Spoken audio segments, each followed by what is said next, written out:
We're going to explain how to remove headers in Microsoft Excel. There are several ways to do this, depending on what you mean by header. Are you talking about the printed header at the top of each page, the header row in your data, or something else? Let's cover all possibilities. 1. Removing the printed page header. This is the text or images that appear at the very top of each printed page. Move it, open your Excel sheet. Go to the Page Layout tab. In the Page Setup group, you'll find a section called Page Setup. Click on the small arrow in the bottom right corner of this section to open the Full Page Setup dialog box. This dialog box will have several tabs. Go to the Header/Footer tab. You should see different header and footer options. Select the area in the Header section where you have text or images. Delete the content within that area.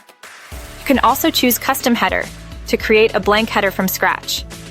To confirm the changes and apply the blank header, click OK. Now when you print, there will be no header on your pages. 2. Deleting the header row, first row of data. If you mean removing the first row of your data which contains headers or column labels, this is much simpler. Simply select the entire first row by clicking the number 1 to the left of the worksheet. Then press the Delete key on your keyboard. This will remove the entire row, including any header information. Be careful with this step, as it permanently deletes the data.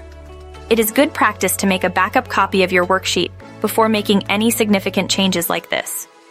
3. Removing merged headers. Sometimes headers span multiple columns due to merging. Select the merged cells containing the header. Right-click and select Unmerged Cells. Then you can delete the header text in individual cells as needed. Remember, unmerging cells will separate the content into individual cells. 4. Removing a header. Using VBA for advanced users. For those comfortable with Visual Basic for Applications, VBA, you can automate header removal. Open the VBA editor, Alt plus F11. Insert a new module. You can then use VBA code to target specific header cells or ranges and clear their content. For example, a simple code to clear the contents of row 1 might look like this: sub clear header row, rows 1 want clear contents, end sub. That this will clear the contents but not delete the row itself. Please research VBA programming for more complex scenarios. Remember to save your Excel file after making these changes. These methods should handle most header removal situations in Excel.